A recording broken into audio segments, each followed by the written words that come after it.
The howl came first, long, broken, and close enough to raise the hair on the back of his neck. Eli Mercer tightened his grip on the reins and slowed his horse, listening as the sound rolled across the frozen hills like a warning meant only for the lonely. The winter sun was slipping fast behind the ridgeline, staining the snow pink and gold, and the trail ahead vanished into dark timber. He should have turned back hours ago.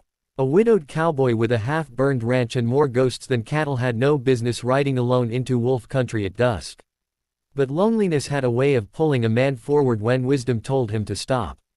The second howl cut sharper, followed by a third, closer still. Eli's horse snorted, stamping nervously. He reached for the rifle slung across his saddle, heart pounding, not from fear alone, but from the strange certainty that the night had already decided something for him. Then he heard it, a cry, human and desperate, carried thinly through the trees. It wasn't loud, but it didn't need to be. Pain has its own language. Eli swung down from the saddle and ran toward the sound, boots breaking crusted snow, lungs burning as the howls multiplied. He found her at the edge of a frozen creek, backed against a fallen cottonwood, a knife clutched in her hand. 3 wolves circled low and silent, gray shapes against the snow, eyes like coals. She stood tall despite the blood on her sleeve, her dark hair loose and wind-tangled, face set in fierce defiance. When Eli raised his rifle and fired, the crack of the shot split the dusk.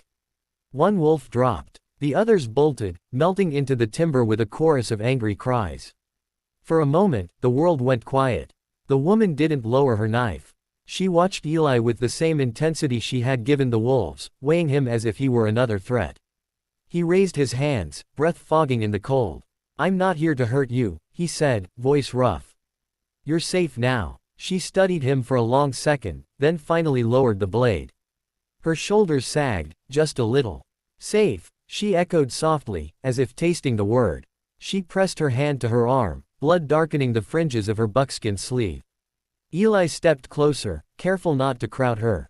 "They get you?" he asked. "Not deep," she said. Her English was careful but strong. "The knife scared them. Your thunder finished it." She met his eyes then, and something passed between them, recognition, maybe, or relief. "You saved my life." He tore a strip from his scarf and wrapped her arm as best he could.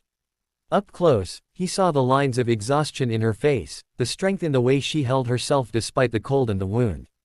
"Name's Eli," he said. "I've got a cabin a mile west. Warm fire. You shouldn't stay out here." She hesitated, glancing at the darkening forest. Another distant howl answered for her. "I am Naya," she said.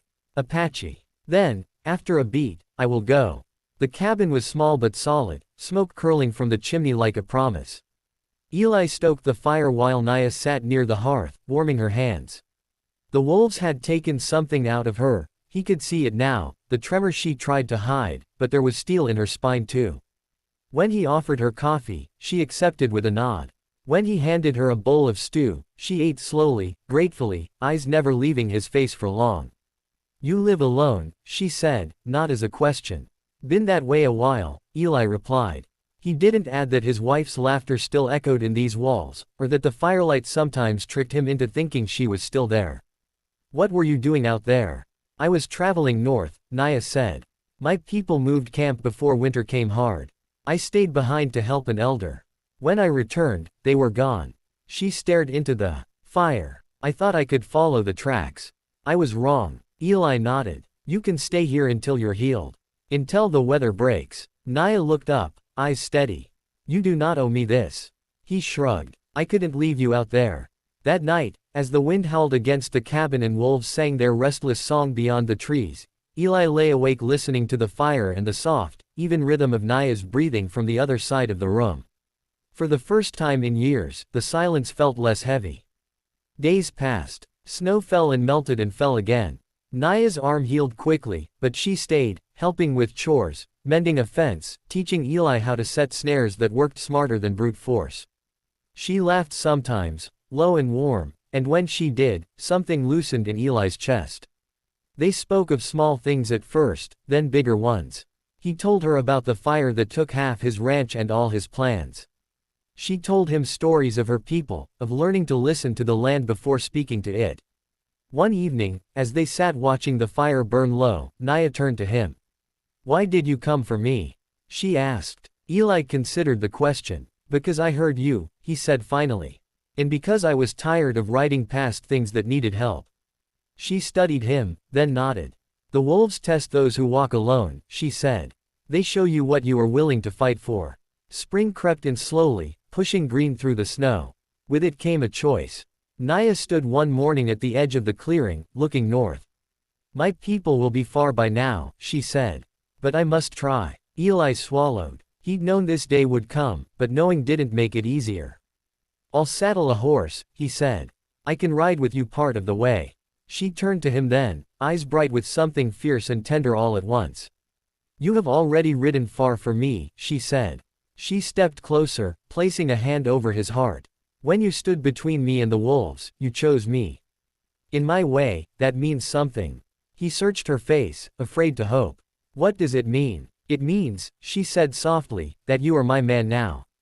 The words settled between them, not as a claim, but as a promise. Eli felt it then, the fear he'd carried since the fire, since the loss, loosening its grip.